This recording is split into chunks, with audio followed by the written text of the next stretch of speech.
Eating, I finally got a job, got 3 of them, and I'd eat as much as I possibly could there because you get one shift meal, and I mean, I would gorge myself to where I was almost sick. And you just knew, like, you didn't know where your next meal was going to come. So I would eat as much as I could that night and then go back to my van and get up the next morning and start all over again. I used a battery clock to be able to have my alarm clock because he lived where there was barely any cell phones. I think I had a flip phone at the time, and there's no cell phone service down there. So I used like the far back of the park where I was staying, and it was the darkest. So there was one tree that I hid a flashlight in every single night because nobody knew. I lived in my van. Every single person I worked with, not one person. Until the state park, his mom worked with me, and she came up to me one night after 2 weeks of living down there, and I couldn't pay to live down there every night. And this was about the time where my boyfriend decided to leave me and left me in that state park by myself with no money. He was the only one with a job. So I had to get a job, and that's where I ended up at that bar. And she said, my son works at the state park, and told me that if you pack up your stuff tonight, that he'll call your deck cleaned, and I would like you to come park your van in front of my house. And that's it. You can come inside and stay if you want, but I just want you to know, I know, but I won't tell anybody. So that's kind of how it started. Wow. So you didn't want to tell anybody. Is that kind of embarrassing to at the time? Yes. My mom had just went to jail, so it was just this huge long process of, it just seemed like another thing I had done wrong. And the last thing I wanted to turn was to my family and just tell them I got evicted from the place I was living at, and I'm now living in my van with everything I own. So, weren't you afraid? I mean, vans are not that secure. That would terrify me. I guess because my mom and what had just went through that ordeal, I wasn't scared. So, to simply put, my sister's boyfriend at the time shot and killed my mom's boyfriend. And so to go through that ordeal and all of the trials and whatever else, I guess living in the back of my van wasn't that bad. I wasn't that scared. I had people that I kind of knew were caring about me and understood like the situation that I was in. So I just guessed like I was far enough away, I had a van, I had something around me, I wasn't homeless, and I made it this far, so I'm okay. Okay. So where were your parents in all this? Now your mom's in prison? Prison. This was 8 years, so she had 14 years. Solicitation is second-degree murder. She didn't hold a firearm or anything like that, but because she was there, she is an accomplice. She didn't stop anything, but there was predicaments where she couldn't. My dad was in Nevada since I was little, and he helped me out, but I didn't call him for 2 months because I was embarrassed, and I didn't want to tell him that, hey, mom's in jail, because I kind of just knew he'd be like, oh, well, okay, what do you need? And if anything, he helped me out. He continued to give me like $200 a month for probably 6 or 7 months, which helped me get into my own place. But then after that, I said, no, I don't want your help anymore. Like, I love you, but I just need to do it on my own. Because I had the choice to go and live down there when I called him up and told him, and he wanted me to go to college and live with him, and I'll get you a good job, but easy come, easy go. So I wanted to work hard for it. Well, what was the deciding factor when you decided, I got to do something different here, this isn't working for me? When I saw everything my mom went through, and I struggled so hard to get me a good job so I could help her get out of what I was getting into.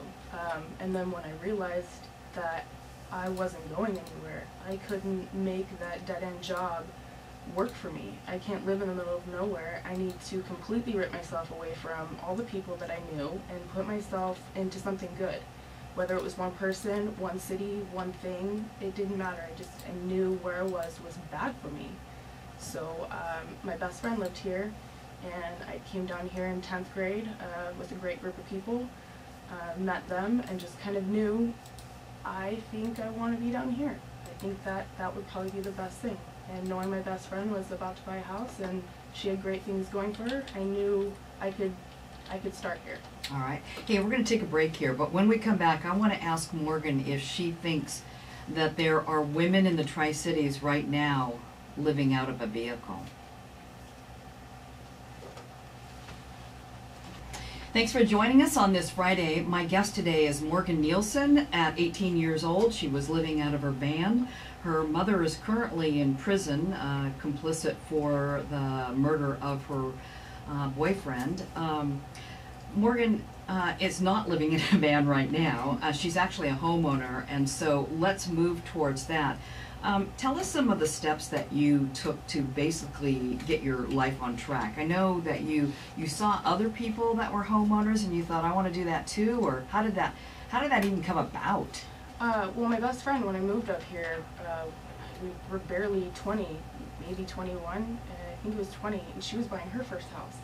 And I thought, you came from the same, knit that I came from. I'm like, why can't I do that? So, and seeing her from a very small time of 4 years maybe, from going to pretty much where I was to where she is now. And, she's almost owns 3 houses now. So I knew that if she could do it, I definitely could do it. What was the biggest stumbling block? I mean, what were some of the things that you had to do? Credit, money. I needed to have good credit. So the biggest thing was, I had 0 credit. Doesn't mean I had bad credit. I got nothing.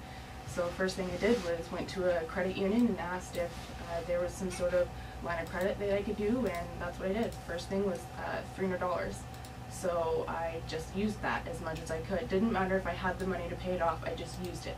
And would pay into that, and soon that built up enough to where I had some sort of a credit where they'd actually give me a credit card.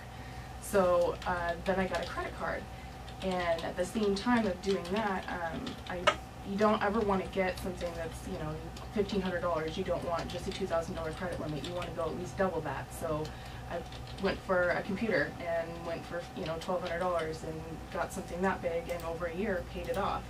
And within that amount of time, I think I went to like 783 of a credit score. So I also did another, GISA helped me out where I give them $500 and pay that $500 back, which also helped my credit at the same time. So really I was doing 3 different credit things at once, but really it's just a $25 payment here, $25 here. It's not money that you didn't have, it's money you have, you're just spending it and using it wisely. Where did you come up with this? Christina, my best friend, she worked at GISA, or at HAPO at the time, and so she kind of just told me the first thing to do was that home credit. And then once I went in and knew I could do that at a different bank, I went to GISA and did the same thing. And then from there I just was like, okay, well, the guy that was there when I got my credit card, he says, you have the perfect credit to buy a house. And so I'm like, well, that's not what I need right now, but okay. And so that kind of just made me think, well, maybe I can buy a house. And I never thought that was in my cards. Growing up with my mom, living rent paycheck to paycheck, I never thought that I could buy a house. So once I could figure that out, I was like, I don't know why I ever told myself I couldn't do anything. If this is what I want, then I'm gonna do that. And even finishing, and I just bought my house, I'm already wanting the next thing. Doesn't mean that I'm not going to appreciate what I have. I just know that I've done this. What's the next best thing? All right, so what is that step to owning your own home? Because this is a modest home that you have, and you got some help as a first-time home buyer, right? Yes, there's a DPA, down payment assistance program, and there's qualifications, and I think it's like $97,000, and just me that you make up to that or less, and you get 10 grand, and that helps you with your down payment. And over 6 years, that is forgiven. So in 6 years, I don't have to pay that back. Oh, okay, you're very clever in finding it. So where did you go? Where is this program? Is it with the city of Kennewick or where? Kennewick, they all have them. Really, it starts out with the class, the first-time homebuyers class. Get that class done. There's plenty of them around town. You just ask, even real estate offices. I'm pretty sure they're in the newspaper too. You start with that class and it's good for a year. And then at that class, it gives you all of the building blocks that you need. It kind of explains different things where I work in a real estate office. So I had all those little building blocks to understand, okay, well, people who are out buying a house don't really realize that I don't have to pay for that person to help me. We're going to buy a house, let's buy a house. So that's something that I knew, but stepping into there and seeing, you know, the 20 other people around me, oh my gosh, you didn't know that. Okay, well that probably just makes your situation that much less stressful, because that's less money you have to pay. Mm-hmm. So you have a job now. Yes, I work at Windermere Group 1. And what was the first job that you got when you came here to the Tri-Cities? I worked at Anthony's, and my boss now actually helped me get my job there at Anthony's. And I worked at Anthony's for almost 3 years, and cooked in the back, and I loved it. But that helped me get where I wanted today. And I still remember my interview telling him, I'm like, just give me the job. I'm like, I will show you how hard I can work, and if I don't prove it to you in 2 weeks, then you can let me go. But I swear, put me back there, and I will prove you right. Do you have a high school diploma? I do. I graduated a year early. I dropped out on my own. Still got 26 credits, and graduated by the time I was 17. Wow. Okay, so I can see and I can hear that you're a very independent young woman. But I want to know how people along the way have helped you. A lot. Day by day, I don't even think my work realizes how much of a family they are to me. They are more of a family in here in my life than anybody actually is who's blood to me. Just from their compliments on a daily basis of telling me you can do this or what you're doing is great, because I know how I can excel in a job and I know what I do, but to me looking at that is just me working hard and doing what I'm supposed to do. But other people look at it as you are going above and beyond and you care for everybody, and there's not just one person behind you, you've got 55 people behind you. And I really I appreciate everything that they've done for me and how much I get to share with them, and they appreciate that too. So, and my family, you know, even though how rough things have been, you still can call them up and they can tell you whether or not, you know, you're messing up or you are. But the whole thing it's been a struggle, but I never looked at it like that. You know, I've never looked at it as you had two roads to take. I just knew it was one, and it didn't matter if I did something bad. It was like, pick it up and do the next best thing. What does your mother think about you now? Oh, she's beyond words. I swear, she doesn't even know what to say. I cannot wait for the day that she gets out, because I know seeing it and hearing it is going to be, you know, two different things.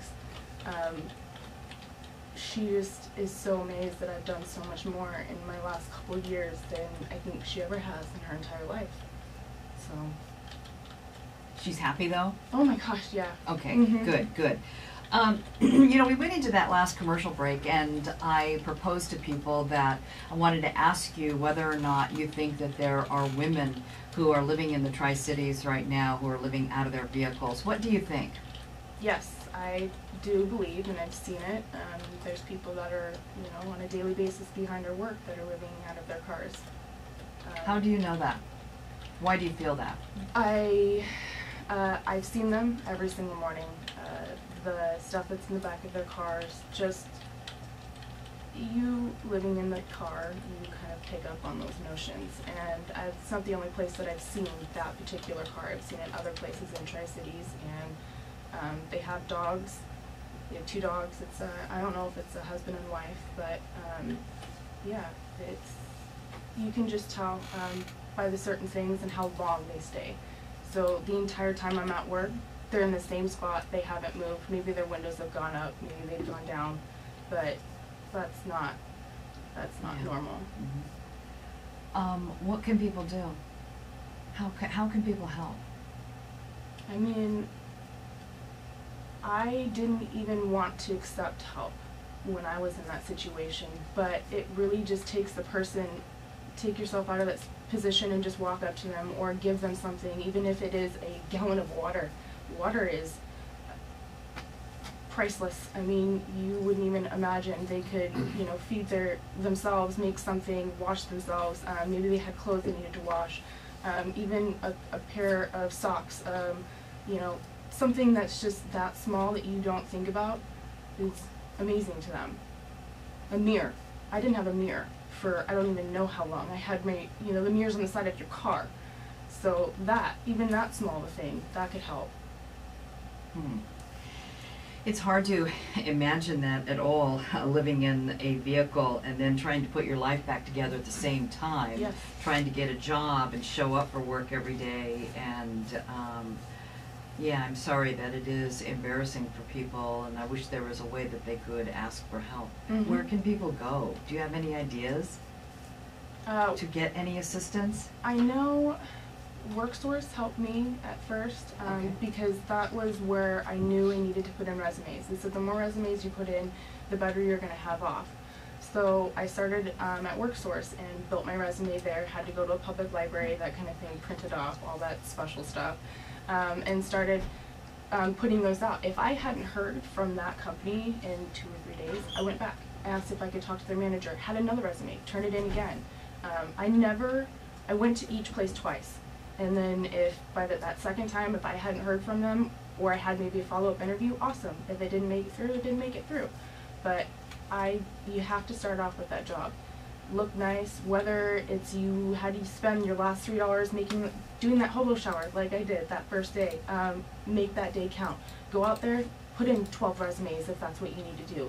But you have to start with that job. Start making that money, and once you have that money, you immediately gain security, because not only do you feel like if you are struggling, I have money. I can, you know, buy food or a blanket or anything that day. If you see somebody else, you know, struggling, you can help them. That was the biggest thing, is me going through everything that I struggled through, and all of a sudden, you know, you see all these people who are on the side of the road who need just as much as help.